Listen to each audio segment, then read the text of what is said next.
नमस्कार दोस्तों, स्वागत है आपका हमारे चैनल पर। आज हम पढ़ेंगे हर्षवर्धन। हर्षवर्धन एक ऐसा टॉपिक है जिसमें से 1 या 2 प्रश्न हमारी हर परीक्षाओं में आ जाते हैं। चाहे वो ऑब्जेक्टिव के एमसीक्यू के रूप में हो, चाहे ऑब्जेक्टिव सब्जेक्टिव दोनों में ये हमें मिलते हैं। कई बार हर्षवर्धन के कार्यकाल से संबंधित चीज़ें पूछ ली जाती हैं। कई बार हर्षवर्धन की उपलब्धियाँ पूछ ली जाती हैं, समय पूछ लिया जाता है, शासनकाल पूछ लिया जाता है। इसलिए ये टॉपिक हमारे लिए बहुत महत्वपूर्ण हो जाता है प्राचीन प्राचीन इतिहास की नज़र से। यदि आप चैनल पर नए हैं तो सब्सक्राइब कर लीजिएगा जिससे आने वाले वीडियो आप तक समय पर पहुंचते रहें, आपकी तैयारी मजबूत होती रहे। पिछले समय तक हमने गुप्त काल को पढ़ा, मौर्य काल को पढ़ा, हड़प्पा पढ़ा। ये इतिहास के महत्वपूर्ण जो टॉपिक हैं उनको पढ़ा और उनसे संबंधित हमने एमसीक्यू भी देखे। आज हर्षवर्धन पढ़ेंगे। वीडियो को पूरा देखिएगा जिससे कि आपकी समझ में पूरा यहीं पर आ जाए। आपको दोबारा इस पर बहुत मेहनत करने की ज़रूरत ना पड़े। हर्षवर्धन। हर्षवर्धन इनको राजा हर्ष के नाम से भी जानते हैं। ये बहुत शक्तिशाली और प्रतिष्ठित सम्राटों में से एक थे। वे 7वीं शताब्दी में शासन करते थे और उनकी गिनती भारत के महान शासकों में होती थी। इनका जो शासन काल है 600 से 6 ईस्वी से 647 ईस्वी तक माना जाता है। ये हमारे लिए एक महत्वपूर्ण बिंदु हो जाता है। वे वर्धन वंश के शासक थे और उनके साम्राज्य का विस्तार उत्तरी और मध्य भारत के बड़े हिस्सों तक था। दो चीजें यहाँ से हमारे लिए महत्वपूर्ण हो जाएंगी। एक तो शासन काल, कब से कब तक इनका शासन काल है इतिहास में। दूसरी चीज है किस वंश के थे, वर्धन वंश के थे, और साम्राज्य का विस्तार कहाँ तक था। उत्तरी और मध्य भारत के बड़े हिस्सों तक इनका साम्राज्य था, वहां पर इनका शासन चलता था। ये बिंदु हमारे लिए यहाँ पर महत्वपूर्ण हो जाते हैं। हम इस वीडियो को ऐसे ही पढ़ेंगे कि हर एक उससे कि हमारा कौन सा क्या यहाँ पर बिंदु महत्वपूर्ण होने वाले हैं, जिससे कि वो हमारे दिमाग में जल्दी चीजें बन जाएं। इनका प्रारंभिक जीवन अगर हम देखते हैं तो हर्षवर्धन का जन्म जो है 590 ईसा ईस्वी के आसपास होता है। वे थानेश्वर, वर्तमान में हरियाणा में, के प्रभाकर वर्धन के पुत्र थे। उनके पिता ने वर्धन वंश की स्थापना की थी। हर्ष के बड़े भाई का नाम राज्यवर्धन था, जो उनके पिता के बाद गद्दी पर बैठे। हर्ष की बहन राजश्री कन्नौज के राजा ग्रहवर्मन की पत्नी थी। ये इनके जो पिताजी थे, ये हमारे लिए महत्वपूर्ण होगा कि वर्धन वंश की स्थापना किसने की। कई बार लोग इसमें हर्षवर्धन ही लगा देते हैं। ये हमें थोड़ा ध्यान रखना है कि इनके पिताजी ने की थी प्रभाकर वर्धन ने। वो थानेश्वर यानी हरियाणा के राजा थे। इनके बड़े भाई का नाम राज्यवर्धन था। इनके पिता के बाद ये गद्दी पर बैठते हैं। इनकी बहन की जो शादी हुई थी वो कन्नौज के राजा ग्रहवर्मन से हुई थी। हर्षवर्धन सत्ता में कैसे आते हैं, क्या होता है। हर्षवर्धन ने सत्ता तब संभाली जब वे उनके परिवार पर विपत्ति आ पड़ी। मालवा के राजा देवगुप्त ने कन्नौज पर हमला कर उनकी बहन राजश्री के पति ग्रहवर्मन की हत्या कर दी थी।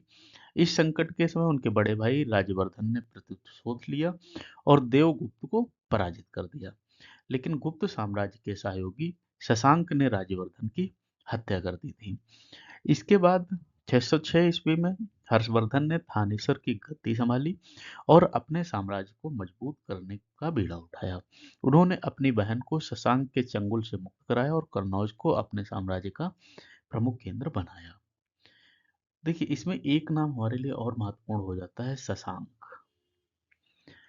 ये गुप्त साम्राज्य के थे। अब ये भी हमारे लिए महत्वपूर्ण इसलिए होते हैं क्योंकि भाई इन्होंने कन्नौज को अपने कंट्रोल में कर लिया था। इनकी बहन जो थी वो भी इनके पास थी। तो हर्षवर्धन उस समय पर बहुत ज़्यादा परेशान इसलिए थे क्योंकि ग्रहवर्मन की हत्या हो गई थी जो इनके पति थे। ग्रहवर्मन वर्मन की हत्या हो जाती है। इनका बड़ा भाई जो है राज्यवर्धन, वो आता है बदला लेने के लिए, लेकिन वो भी पराजित हो जाता है।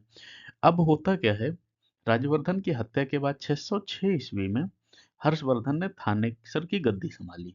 भाई भाई के बड़े भाई के मृत्यु के बाद वो वहां का राजा बना और साम्राज्य को मजबूत करने का बीड़ा उठाया। जब ये थानेसर के राजा बनते हैं, उसके बाद ये यहीं से धीरे-धीरे अपने राज्य का विस्तार करते हैं और राज्य के विस्तार के लिए कई आर्थिक कर, सामाजिक कर और कई राजनीतिक सुधार भी करते हैं वहाँ पर। इसके बाद कन्नौज को अपने कंट्रोल में कर लेते हैं और कन्नौज तक इनका साम्राज्य बढ़ जाता है।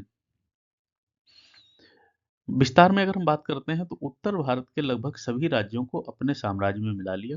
उनके साम्राज्य में पंजाब, राजस्थान, उत्तर प्रदेश, बिहार, बंगाल जैसे बड़े क्षेत्र शामिल थे।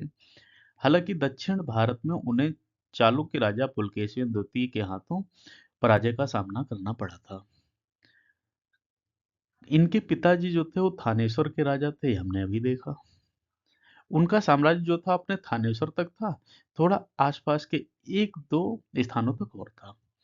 राज्यवर्धन ने उसी शासन पिताजी के शासन को ही आगे बढ़ाया। कोई साम्राज्य विस्तार उनका नहीं हुआ।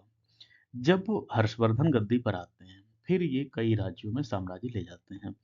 पंजाब है, राजस्थान है, उत्तर प्रदेश है, बिहार है, बंगाल जैसे बड़े क्षेत्र इनके शासन में आ जाते हैं।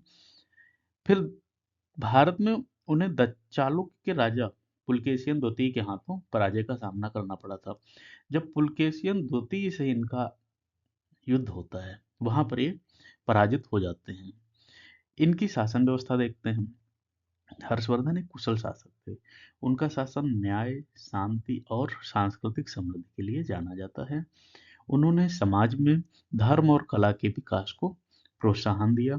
उनके शासनकाल में कर प्रणाली सरल और प्रभावी थी। वह जनता की भलाई के लिए काम करते थे। उनका मुख्य उद्देश्य जनता का कल्याण करना था। देखिए, जो इनके यहाँ कर सिस्टम था, बिना कर कोई भी राज्य नहीं चल सकता है। हमने इतिहास को अब तक गुप्त साम्राज्य, मौर्य साम्राज्य जो भी पढ़ा, इसके अलावा भी हमने वैदिक युग पढ़ा, यानी कर हमें समय देना पड़ा है। उसी से हमारा विकास होता है, यानी राज्य का विकास होता है। इनका कर जो था बहुत सरल था। इनका कर प्रति व्यक्ति पर नहीं, प्रति परिवार पर था। प्रति परिवार पर कर था, आमदनी के हिसाब से इनका कर होता था, इसलिए लोगों को देने में भी उतनी समस्या नहीं होती थी। इनकी कोई भी नीति वो जनता के हित में थी, जनता को शोषण करने के लिए हित की कोई नीति नहीं बनी थी। धर्म और संस्कृति के बारे में बात करते हैं। बौद्ध धर्म के अनुयायी थे, लेकिन उन्होंने अन्य धर्मों के प्रति सहिष्णुता दिखाई। उनके दरबार में चीनी यात्री हुएन त्सांग ने कुछ समय बिताया और उनके शासनकाल का वर्णन किया।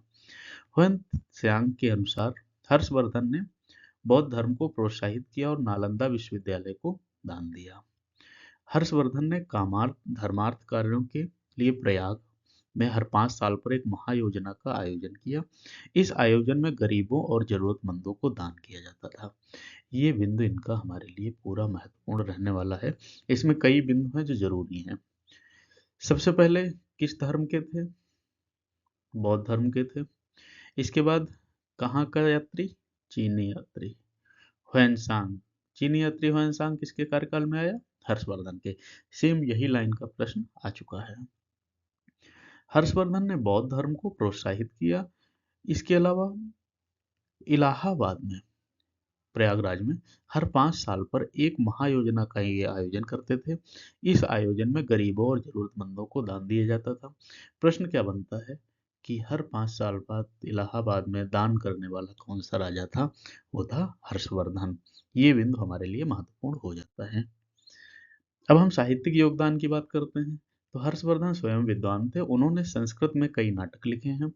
नागानंद, रत्नावली, प्रियदर्शिका, ये 3 इनके बड़े नाटक हैं। तो नागानंद जो है वो बौद्ध धर्म पर है, रत्नावली प्रेम कहानी है, प्रियदर्शिका यह जीवन की समस्याओं पर आधारित है। ये प्रश्न यूपीएससी में पूछा गया है, जिसमें क्या करना है कि आपको बताना है कौन सा इनका जो ग्रंथ है वो किस चीज से आधारित है। इसलिए हमें ये तीनों चीजें देखनी जरूरी हो जाती हैं। नागानंद बौद्ध धर्म पर, रत्नावली प्रेम कहानी, प्रियदर्शिका नाटक में रोमांस और जीवन की समस्याएं। ये 3 हमारे लिए इसलिए महत्वपूर्ण हो जाते हैं। दोस्तों, इस चैनल से आप नहीं जुड़े हैं तो सब्सक्राइब कर लीजिएगा, जिससे आने वाले वीडियो आप तक पहुंचते रहें। यहाँ पर संपूर्ण टॉपिक का विश्लेषण किया जाता है, जैसे स्टैटिक जीके के जो भी आपके महत्वपूर्ण टॉपिक हैं, इतिहास, भूगोल, अर्थशास्त्र सबसे संबंधित यहाँ पर हल कराए जाएंगे। एमसीक्यू आपके सारे कराए जाएंगे जो परीक्षाओं में आते हैं। करंट अफेयर ऐसा वाला पकड़ते हैं, मतलब कराया जाता है जिसमें क्या है, हाल ही में खबरों में ऐसे करंट अफेयर आजकल परीक्षाओं में बहुत आते हैं, उन पर बात करते हैं। मेंस के लिए अभ्यास यहीं पर कराते हैं। पढ़ाने की भाषा शैली कोशिश रहती है ऐसी हो कि जहाँ पर आप मेंस के लिए और प्री के लिए एक साथ समझ सकें चीज़ें, और हर एक टॉपिक से आपको प्रश्न समझ में आए कि कहाँ से क्या पूछा जाता है। सरकारी योजनाएँ आपको कराई जाएँगी, जिसमें क्या होगा कि जो हमारी परीक्षाओं से संबंधित महत्वपूर्ण योजनाएँ हैं, उन पर बात करेंगे। बजट आता है या और सरकारी और कागज़ ऐसे आते हैं, जो हमारे लिए महत्वपूर्ण होते हैं, तो उन पर हम बात करेंगे। इसलिए यदि आप चैनल को सब्सक्राइब नहीं किए हैं, तो आप कर लीजिएगा, जिससे कि आपको आने वाले वीडियो समय पर मिलते रहें। हर्षवर्धन का महत्व देखते हैं क्या था।